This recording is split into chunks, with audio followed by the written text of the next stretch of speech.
మహాభారతం కిందటి ఎపిసోడ్ లో కర్ణుడి యొక్క జననం, అలాగే పాండవుల జననం మరియు కౌరవులు ఎలా పుట్టారు, శకుని గురించి, భీష్ముడి గురించి, కృష్ణుడు ఎలా పుట్టాడు, అలాగే గాంధారికి శివుడి యొక్క వరం ఎలా దొరికింది, మరియు పాండురాజు ఎలా చనిపోయాడు, కృపాచార్యుడు పాండవులకి మరియు కౌరవులకి గురువు ఎలా అయ్యాడు, వీటన్నిటి గురించి తెలుసుకున్నాం. ఈ రోజు ద్రోణాచార్యుడు పాండవులకి ఎలా గురువు అయ్యాడో చూద్దాం.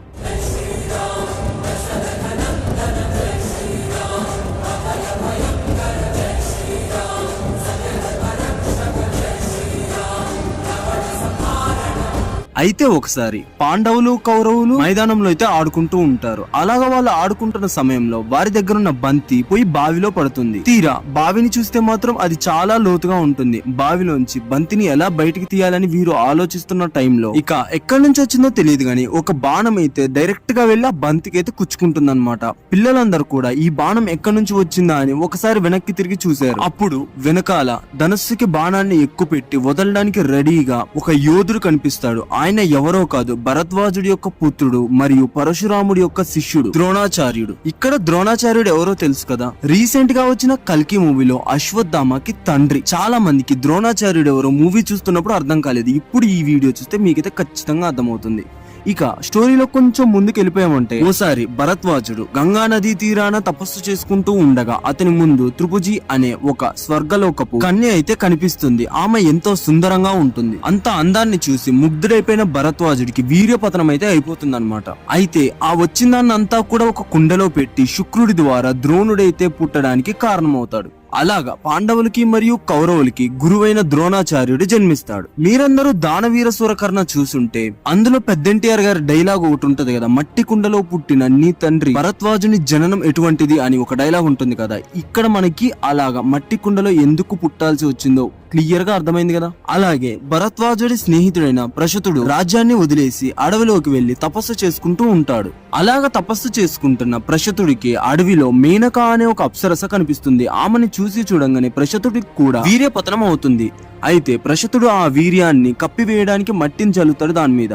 అప్పుడు ఆ మట్టి నుంచి ఒక పిల్లాడు బయటకు వస్తాడు. ఆ పిల్లాడి పేరు ద్రుపదుడు. అలాగా ప్రశతుడు ద్రుపదుడిని తన స్నేహితుడైన భరద్వాజుని దగ్గర ఆశ్రమంలో వదిలేసి వెళ్లిపోతాడు.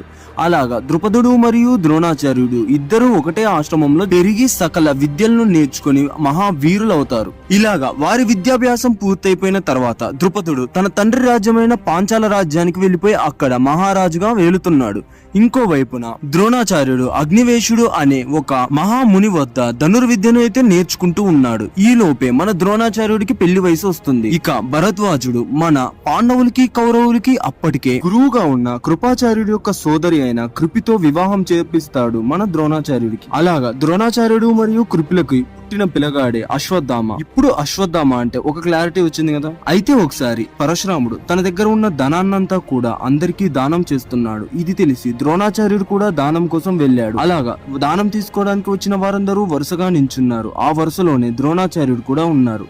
ఇలాగా వచ్చిన వారికి వచ్చినట్లుగానే ధనాన్నంతా కూడా దానం చేస్తున్నాడు పరశురామ స్వామి. అప్పుడు ద్రోణాచార్యుడు కూడా అక్కడే ఉంటాడు. ఇంతలో ద్రోణాచార్యుడు వంతు వచ్చాక పరశురాముడి దగ్గర ధనమంతా కూడా అయిపోతుంది. అప్పుడు ద్రోణాచార్యుడితో పరశురాముడు ఇలా అంటాడు, నీ ముందు వచ్చిన వారు అందరికీ కూడా దానం చేస్తే నా దగ్గర ఉన్న ధనమంతా కూడా అయిపోయింది. ఇప్పుడు నీకివ్వడానికి నా దగ్గర కేవలం అస్త్రాలు శస్త్రాలు మాత్రమే ఉన్నాయి అని ద్రోణాచార్యుడికి పరశురాముడు చెప్తాడు. అప్పుడు ద్రోణాచార్యుడు నాకు ధనుర్విద్యనే నేర్పించండి గురువర్య అని పరశురాముడితో అంటాడు. అప్పుడు పరశురాముడు ద్రోణాచార్యుడిని తన శిష్యుడిగా అంగీకరించి తనకు తెలిసిన సకల శాస్త్రాలను అస్త్రాలను ద్రోణాచార్యుడికి నేర్పిస్తాడు. అలా పరశురాముడి దగ్గర ద్రోణాచార్యుడు సకల విద్యలను అభ్యసించి ధనుర్విద్యలో ప్రావీణ్యం పొందుతాడు. అలాగా పరశురాముడి దగ్గర విద్యాభ్యాసం పూర్తి చేసిన తర్వాత ద్రోణాచార్యుడు తన చిన్ననాటి స్నేహితుడు అయిన ద్రుపదుడి దగ్గరికి వెళ్ళాడు.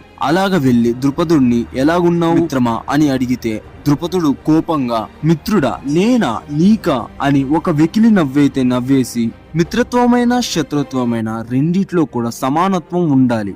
నాకు నీకు ఎటువంటి సమానత్వం లేదు. నీవు ఒక పేద బ్రాహ్మణుడివి, నేను ఒక రాజ్యానికి మహారాజుని. అటువంటిది నీకు నాకు మిత్రత్వమా అని వెకిలిగా నవ్వుతూ ఉన్నాడు. అలాగా వెకిలిగా నవ్వి, నీవు ఇక్కడి నుంచి వెళ్లిపో అని ద్రోణాచార్యుడితో ద్రుపదుడు అంటాడు ఎంతో గర్వంగా. అప్పుడు ఎంతో అవమానంగా భావించిన ద్రోణాచార్యుడు ఎంతో కోపంతో ఆ రాజ్యం నుంచి బయటకు వచ్చేశాడు. అలాగా బయటకు వచ్చిన తర్వాత తన భార్య పిల్లలను ఇద్దరిని తీసుకొని హస్తినాపురానికి అయితే బయలుదేరాడు. ఇలా హస్తినాపురానికి వచ్చిన తర్వాత అక్కడ కురు రాకుమారులందరూ ఆడుకుంటున్న సమయంలో బంతి బావిలో పడితే ఎలా తీయాలో తెలియక వారు తికమకలవుతున్న సమయంలో ద్రోణాచార్యుడు అది చూసి వెంటనే తన ధనుర్విద్యా నైపుణ్యాన్ని అయితే బయట పెట్టాడు. ఇక ద్రోణాచార్యుడు తన ధనస్సును పట్టుకొని బాణాల్ని ఒక్కదానిమ్మటి ఒకదాన్ని వదులుకుంటూ ముందుకు నడవసాగాడు. అలాగా బాణాలు అన్ని కూడా బంతికి ఒకదానిమ్మటి ఒకటి కుచ్చుకుంటూ ఒక పొడవాటి తాడులాగా పెద్ద కర్రలాగా మారిపోయి బావి అడుగు భాగం నుంచి బావి పై భాగం దాకా ఉన్నాయి. అప్పుడు ఆ బంతిని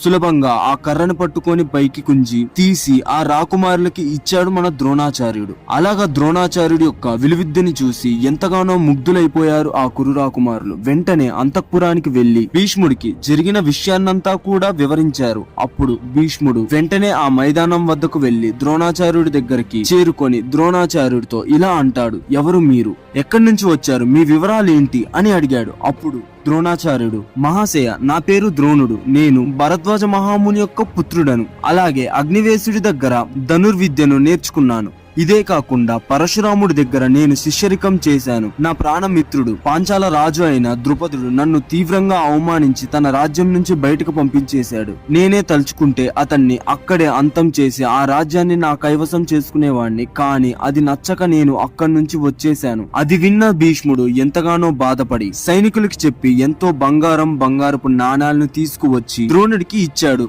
అలా ఇచ్చాక ద్రోణుడితో భీష్ముడు ఇలా అంటాడు, మీలాంటి మహావీరుడికు ఇలాంటి దుస్థితి పట్టడం ఎంతో బాధాకరం. అలాగా పక్కనే ఉన్న కురురాకుమారులను చూపిస్తూ, వీరు ఈ హస్తినాపుర రాజ్యానికి యువరాజులు, వీరందరికీ మీరు గురువుగా ఉండి వారిని మహావీరులను చేసి ఈ రాజ్యానికి మంచి చేయండి అని చెప్తాడు. దానికి ద్రోణుడు అంగీకరించి కురురాకుమారుల వైపు చూస్తూ, నా దగ్గర మీరందరూ విద్యాభ్యాసం పూర్తి చేసిన తర్వాత నేను కోరిన కోరికను ఎవరు తీరుస్తారు అని అడిగాడు. అప్పుడు కురురాకుమారులందరూ కూడా ఏమీ అర్థం కాక ఒకరి ముఖాలు ఇంకొకరు చూసుకుంటూ ఉన్నారు. అప్పుడు ఆ కురు రాకుమారుల మధ్యలోంచి ఒక చెయ్యి పైకి లేచి, మీ కోరికను నేను నెరవేరుస్తాను గురువర్య అని అంటాడు. అప్పుడు ద్రోణాచార్యుడు ఎవరా అది అని చూడగా ఆ కురు రాకుమారుల మధ్యలోంచి ఒక బాలుడు ముందుకు వచ్చి నిలబడ్డాడు. అతడు ఎవరో కాదు, స్వయాన దేవేంద్రుడి యొక్క పుత్రుడు, మహావీరుడు, ధీరుడు, శూరుడు, గాండివదారి అర్జునుడు. అలాగా అర్జునుడి మాటలకు ఎంతగానో సంతోషించిన ద్రోణుడు ప్రేమతో అర్జునుడిని కౌగలించుకున్నాడు. వీడియో నచ్చితే లైక్, షేర్, సబ్స్క్రైబ్ చేసుకోవడం అస్సలు మర్చిపోకండి. అండ్ ఛానల్లో ఇంకా ఇంట్రెస్టింగ్ టాపిక్స్ చాలా ఉన్నాయి. మహాభారతం గురించి ఎపిసోడ్స్ వైడ్ గా వీడియోస్ అయితే ఉన్నాయి. అదే కాకుండా కల్కి లైఫ్ స్టోరీ అంటే కల్కి పురాణం ప్రకారం 9 పార్ట్స్ అయితే అప్లోడ్ చేస్తున్నాను. ఇప్పటి వరకు 6 పార్ట్స్ అప్లోడ్ చేశాను. అర్జెంట్ గా వెళ్ళి చూసేయండి. ఇంకా ఎన్నెన్నో మోర్ ఇంట్రెస్టింగ్ టాపిక్స్ కోసం ఛానల్ అయితే సబ్స్క్రైబ్ చేసుకోండి. ఇంకో ఇంట్రెస్టింగ్ టాపిక్ తో మళ్ళీ మీ ముందుకు వచ్చేస్తా.